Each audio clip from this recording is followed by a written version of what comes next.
guys, it's Julia and welcome back to my channel. And for today's video I'm going to be doing kind of a fun little like list kind of video, and today I'm going to be talking about my favorite villains. Basically these are the fictional villains that I kind of love to hate, that you always have you gotta have a real good villain in some books. First up here I have the Mortal Instruments series. Basically this is City of Heavenly Fire by Cassandra Clare, and the villain from this story that I love, who I can't talk about much, but Sebastian. Sebastian is probably my favorite villain ever. Kind of adorable, and I find him adorable, and I just think he's just I can't say anything without spoiling stuff, but like if you've read the books, you gotta love Sebastian, or like you gotta have a little bit of a soft spot for Sebastian, because like next up I have a really twisted one, and that is the Miss Mercedes books, the Mercedes trilogy. I have Brady Hartsfield, who was one of my favorite villains to follow throughout a series, like throughout like a thriller series. Like he's been through so much, and like it's described his past, but like obviously that doesn't make up for his present, but it's just his past was so screwed up to read about, and it's like what he's doing now was so screwed up. He's basically like a serial killer villain. Brady was so well written, and so just he was so well written. I just loved how King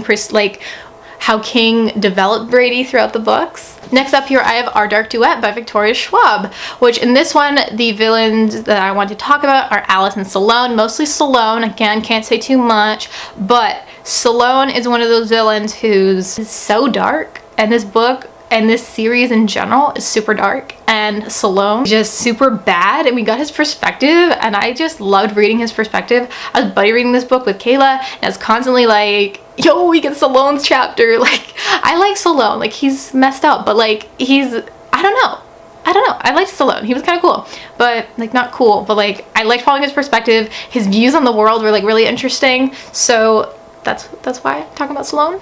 So yeah. Next up I have here is Iago from Othello, who I loved Iago.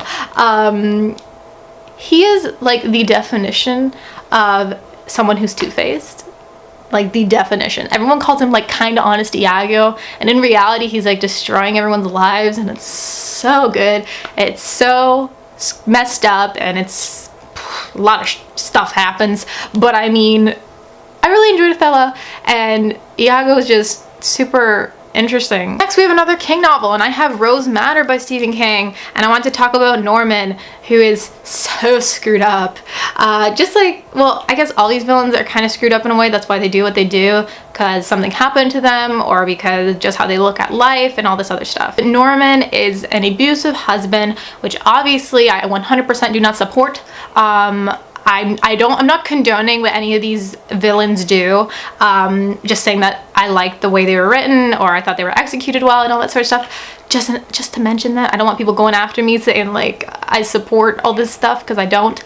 We follow Norman's point of view, and his wife basically runs away, and we follow him like he treats her like a possession. Like he's like his pride is so wounded that he would like that his wife would like run off and like steal his bank card, and I'm just like, but you hit her, like what, like it was 14 years of abuse, and he thinks he didn't do anything wrong.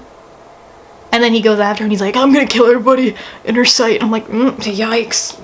Yeah. But those were some of my favorite villains, or the villains that I thought were executed really well.